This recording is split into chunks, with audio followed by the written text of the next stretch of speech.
name's Frank Barcott, and we're at Heart Lake today out in the community forest lands, and today we're going to do some fly fishing and talk about some of the equipment and a little bit of the history. So I started fly fishing about 30 years ago, and my oldest brother, he raised his family down on the north end of Lake Washington, and I used to go down there, and my nephews and I would always grab the fishing poles and go off, and there was lots of small streams with trout on the north end of Lake Washington there, and we'd just fish worms and bait and stuff. And so I was always interested in going along the creeks and finding where the trout were hiding and catching fish. And then as I got a little older, I kind of started fishing with spinners and doing some other things, and then about 30 years ago I started getting interested in fly fishing, and I started reading everything I could about it. And it was actually probably a couple years before I ever actually held a fly rod in my hand, but I'd read a lot and I was really interested in it. So the first time that I actually did some fly fishing, my friend Bryce Melvin and I we went up into the Cascades and we're fishing a stream up there, and we had some bait casting and some spinner, and we're just doing like working spinners through the pools and stuff, catching some fish. So at lunch we were sitting there, and I'm like, I'm gonna try the fly rod, because I'd had a spinning reel on the fly rod and was using spinners and stuff. And so I put this fly reel on and tied a dry fly on there that floats on the water and casted it out, and all of a sudden this rainbow trout comes up out of the pool and just eats the fly right off the surface. And Bryce and I were both of us were just taken aback, and I was, it was really exciting. We landed the trout, and then Bryce is like, let me try that. So that was about 30 years ago, and we spent countless days up in the Cascades backpacking and fly fishing for trout, and that's kind of my favorite thing to do. I like to put my fly rod together in the boat when I'm out here. That's you got to be super careful doing that so you don't lose a piece over the side of the boat. But I like to do it because I'm afraid of breaking something. These graphite fly rods are pretty delicate as far as like hitting it on the side of something or stepping on it. They're really strong when it comes to fighting fish and stuff, but if you nick it or anything, you can make a weak spot in it. So I'm super careful that I don't drop anything overboard. Fly poles, or they're actually called fly rods. That's kind of an unofficial designation, but fly rods and are there's all different price. You can buy an introductory, like a rod and reel with a line, and you can buy a whole setup for a real reasonable price for $100 maybe for everything, and then on up. And it'll have the fly line, the reel, the rod, and all you got to do is add pretty much a fly and a leader on the end of it. So you can buy packs of leaders that are that's pretty much what you do, is you just buy. But see how it's already got that loop in there, and I'm going to show how to put the two loops together. So yeah, just getting this thing apart. They have it wrapped a special way, so you always do the thick end first, and so it doesn't tangle. Where is that little tool? I made this little tool. This is probably one that I carry. This is a kind of a dull needle, so I don't poke myself, but this is for if I get a tangle, I use this. I can kind of dig in and untangle the monofilament. So if I get a bad tangle, it's almost impossible to get it off with your fingers. You got to have a little tool like that little bird's nest right there. If we're not careful and pull that tight, it'll get a knot. We'll never get it untied. So don't pull on anything. You just try to find the end. So the end, I talked about the butt end is this part, and the tag end, they call it, is like the kind of the business end of the knot, where you're There we go. It's a nice, see how wispy that is at the end, and then as we pull it through, it gets thicker, thicker, all the way up to the end. So this is a 9-foot leader. So we're gonna put this on the end of the fly line. Yeah, I always make sure I never leave my fly line. I always have the rod somewhere where I'm not going to step on it, out of the way. Never leave the fly line on the ground because you might step on it and damage it. And some of these fly lines are fairly expensive and you want to be careful. So you pop this through and put that leader through there, and then you just put the end.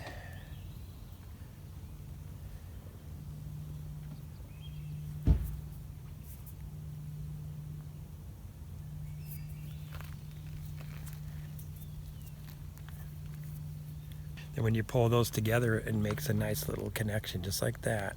No knot. And so I'm able to take that, loosen it, pull it back through, and I can change the leader just in seconds. So that's a nice connection. So we have the fly rod rigged up here. We have the line through, and so you have your this fly line. See, they come in different weights. This is a 5-weight rod, and they make fly rods all the way from 0 weight, which is a funny weight designation, all the way up to like 12 for marlin and big, tarpon and big saltwater fish like that, and then all the way down to the small weights, 0 and 1. Even though they're really light rods, they can handle trout, panfish, and so the fly lines match the rod. So this is a 5-weight line on a 5-weight rod, and these fly lines are 90 feet long, and they make the weight designation by the weight of the line is on the first 30 feet of the line. They weigh that, and then that is what makes the designation of the line weight, and that's to facilitate the casting on the line. So if you have a line like a 2-weight line and a 5-weight rod, you're not going to have enough weight in the line itself when it's in the air to be able to load the rod. And so loading the rod is, if you can see that's the bend in the rod. When you're casting, as you make the casting stroke, and we'll talk about that, you actually load the rod and it bends, and then that can keep the line in the air. So if it's too light, it won't load the rod and you just won't be able to cast. And same with the other way. If you had too heavy of a line, like a 7 or 8, and we're trying to cast it with a 5-weight, it would just be hard. It would be too much weight, and the rod wouldn't be able to handle it, and it wouldn't cast efficiently. So we've got the fly line on there, and at the end of the line we have the monofilament leader that we talked about earlier, and that's tapered. And at the end of the leader they have what's called tippet material, and that's just a little bit of real light mono that you tie on the end that ties to your fly. And one of the reasons for that is so you don't have, every time you change the fly, you won't have to keep cutting on the leader, and so you're always working off the tippet. So as far as knots go, there's not a lot of knots that you really need to know. I use probably 4 knots the most, and for leaders and on the fly I used double surgeons to tie the 2 pieces of mono together, and then a clinch knot or improved clinch for tying on the fly. We're gonna do a double surgeons knot. This is kind of my favorite knot. So I'm basically laying the 2 ends over. The hemostats are, for me, required equipment for this knot because it's just so much easier. So you just pass the 2 ends over each other and you make a loop. And then this is where I bend it down in my finger like that, and then I use the hemostat to pull through like that. So both ends come through, and I just do that twice.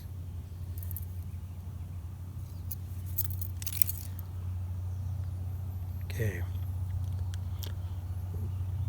Lubricate a little, give it a little pull.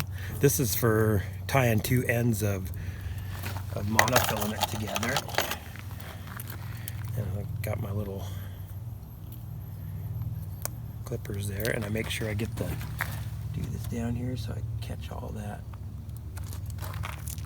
And those both in the tackle box so we don't litter on the ground with the mono. And there we go. It's a nice little double surgeon's knot. Then we're down at the end of the tippet and we'll tie on a fly. I have some dry flies here and some nymphs. I was talking earlier about when Bryce and I were fishing up in the mountains, so I use a lot of these hair flies for fishing streams and stuff, and they float, and these imitate actual insects. So we'll get back to the reason that fly fishing was so appealing to me is because you're actually imitating the foods that the trout eat, and so they're just doing their natural behavior when they eat the fly. And so we talked about pinching the barbs on the hook. That's super important. So we can show the hook there. So there's at the point there's a little barb, and I've taken hemostats and pushed that thing down. So if I do hook a fish, the fly, if I don't keep weight on him and keep pulling on him a little bit and let it slack up, he can just turn, and then the fly will just come out of his mouth. We have this is kind of one of my favorite Heart Lake flies. This is a little let's put this in that's a little leech. It's got a brass bead on the front to give it a little bit of weight and a little bit of flash, so when you're retrieving it through the water. And this is a one I use at Heart Lake a lot, in an olive color. And then there's some in the box here. See this little guy right there? There's some if you've noticed all the little flies that look like mosquitoes that are buzzing around the surface of the lakes, those are called midges, and they're actually like a non-biting fly. But they let's get the hemos here, and we're going to pull this one out. This is see how super small. That's probably about a size 16 hook. So the hooks can go all the way from 6 or 8 all the way down to smaller than this. So this tiny fly here, the trout eat these things. They eat these little larvae from midges just by the thousands. This is probably the #1 food source for the local lakes. If you ever standing on the side of a lake and you see trout rising all around the lake, they're eating midges right at the surface as the larvae are coming up and breaking through the surface. The fish are just feeding on them. So there's an ant and a beetle, and this is a freshwater shrimp. And so there's hundreds, thousands of different flies, and all the different food sources are imitated. And they have flies also called, they're attractor patterns, which basically the fish just kind of eat like out of maybe aggression or something, and it doesn't really imitate any particular food source, but they're still effective. So that's just a small little box. So if I was just fishing it, wherever I'm going to go, that would dictate the type of flies that I'm going to fill, and I'll bring a couple small boxes with me, but I just pick through them at home, take the ones I want, and go. And I don't like to carry a lot of flies with me. Now we're going to tie the fly back on. We can see. Let me see. This might take a couple tries.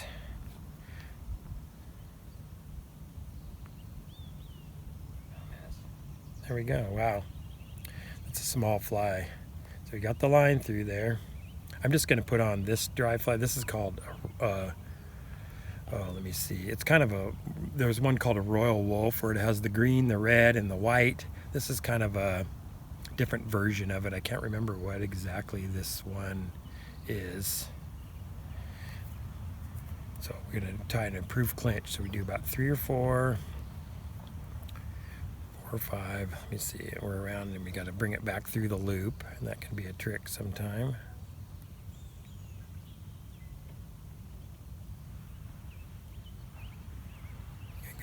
And then back through.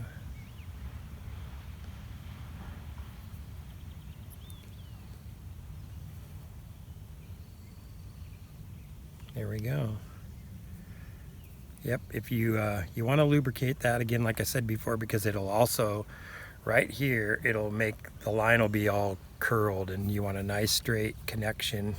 This is a stripping basket, and I like to bring one of these. This is a kind of an uncommon piece of equipment. It actually has a belt, so you can wear it around you and wear it like this if you're standing on the side of a river. These are mostly for saltwater, for the beaches, and bigger rivers, because you have a lot of fly line out. You're casting quite a ways, and then see these cones in there. So when the fly line lays in there, as you go to recast and pick the fly line up, it keeps the loops from grabbing each other and tangling up.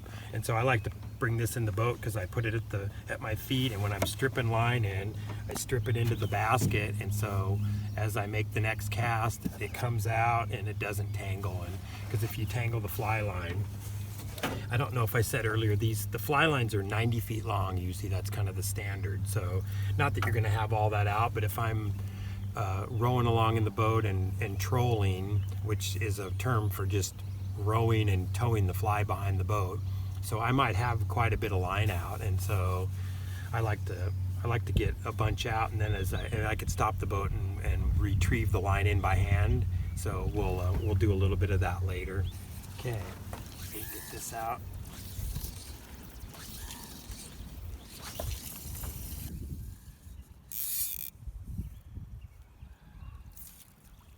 Start. I'll just strip it right into the basket like this. Oh, there's one. We got one. We're gonna do a fish. There we go. Well, how about that?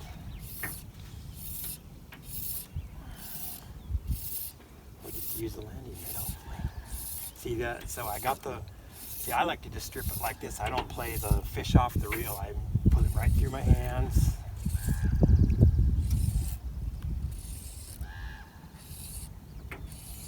See how the rod has a nice bend to it. And you keep when you're fighting a fish, you want to get them in quick. You don't want to mess with them.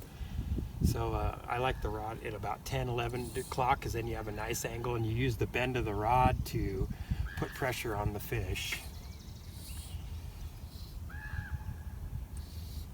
There's a nice rainbow.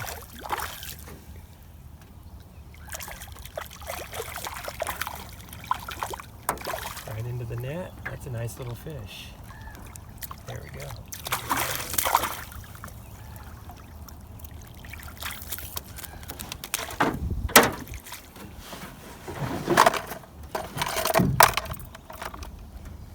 And there it is. Without further ado, pretty fish. He's hooked. If you can see, he's hooked right up. I got the flies already out, which is good. So he was hooked right in the jaw. So we'll just turn him and let him go. There he goes. That's good fortune. That's what it's all about.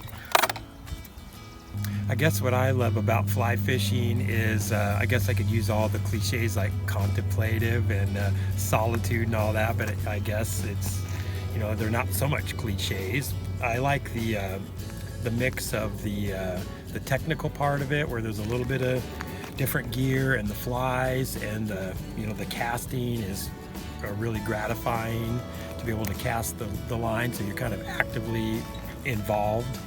And yes, I just like being out on the water, and you kind of get into a zone where when you're retrieving, you're just trying to kind of get all the variables together to get to the point where you have the chance to hook a fish.